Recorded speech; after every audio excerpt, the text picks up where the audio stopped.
Welcome to the session Web Security. So for this session we discuss about web server security. Okay. So for previous session we discuss about that web browser securities, like how to prevent that cookies from that attack, then what that web bugs, then what are the log files are available, then how it will be affect that your privacy of your data. Next, for this session we how to secure our web servers. So web server security is very important one, because whatever the data you are stored, so that will be stored in your server.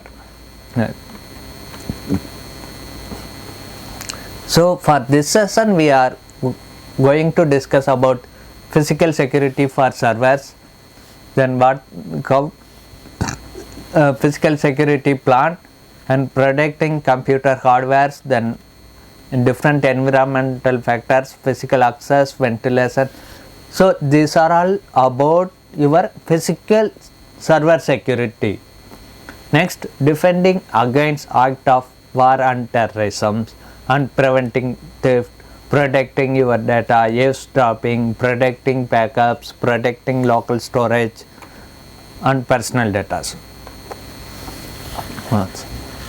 So physical web server security is a critical aspect of any organization and IT infrastructure. Web servers are often targeted by the attackers because they provide a way to access sensitive data and systems. By following best practices for that web security, organizations help to prevent themselves from that variety of attacks. So that first one mechanism is physical security of that server. So physical security encompasses all the measures taken prior to commencing keyboard input. So it includes elements like alarm systems which promptly notify the police when the intruder attempts has break your premises.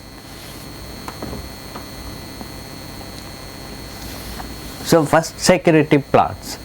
So the initial stage in establishing a secure physical environment for your facility and involving creating a written plan that outlines your existing physical security requirements and your anticipated further objectives. So description of the physical assets that you are protecting. So description of the physical areas where the assets are located.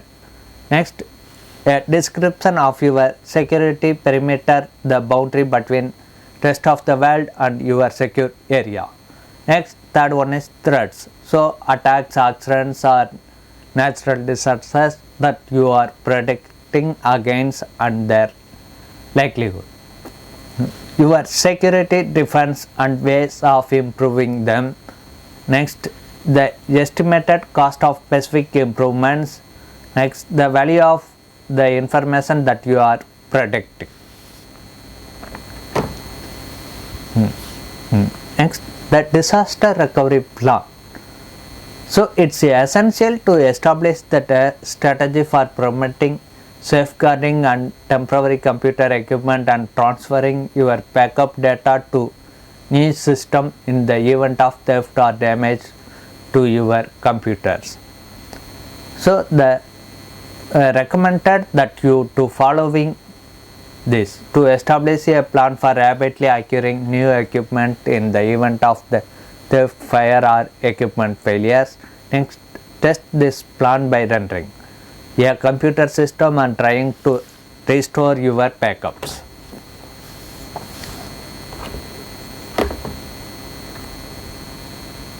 Next, protecting computer hardware. For safeguarding a computer presents many analogous challenges to those encountered when protecting typewriters, jewelers and file cabinets. Similarly to a typewriter on office computer is regularly accessed by the multiple individuals within the office.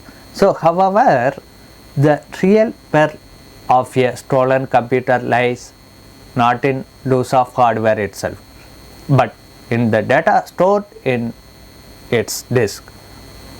Just as with legal documents and financial records, without a backup or if the backup is pilfered or damaged along the side of computers, so the data lost may be irreversible. So that's why they go for that, protecting that computer hardware. So you can ask in that security field, why you need discussing about that hardware factors? Because whenever, if you without that hard disk of your data, how you can secure? So first you have to protect your hardware, next you go for that data fields. That's why they put we discuss about that hardware things. So environmental factors. So computers frequently demanded praise of equilibrium of physical and environmental factors to function effectively. So distributing this equilibrium can lead to unexpected and often unfavorable computer malfunctions like fire, smoke, dust, earthquake explosion, temperature extremes, bugs, electrical noise, lightning, vibration, humidity, water, environmental monitoring. Next, preventing accidents and physical access. You have to prevent from the accidents. Is vulnerable to multitude of the accidents. Next, ventilation. So computer systems are good targets for ventilations. So the reason for why that ventilation is needed. So it's a intentional disruptions of services, events, riots, strike related to violence, political or ideological statements, entertainment for the fulfillment. Computer vandalism is often fast, easy and tremendously damaging. Sometimes vandalism is actually presented as random mischief. Defending against act of war and terrorism. So the terrorist act on the New York World Trade Center served as a stark reminder that even computers not affiliated with the military or situated in war zones are susceptible to terrorist acts. Given that computers make appealing targets, it may be prudent to consider additional structure safeguards of your computer rooms. Next, prevent from the thieves. So you have to prevent from physically secure your computer, then RAM theft, then encryptions, then laptop and portable computers. Next, protecting your data.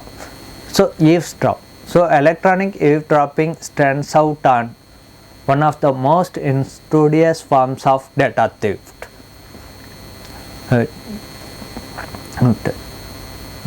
So in many instances, it's virtually impossible to detect whether you are under surveillance.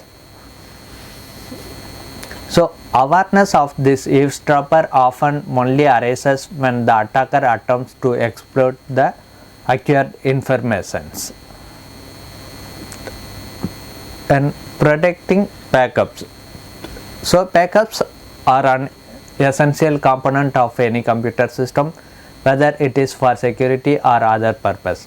However, the data stored on the backups tabs is highly susceptible to unauthorized access. So these are all some techniques for protecting your data. Next, summary of the sessions. So self-assessment questions, references. Yeah, thank you guys.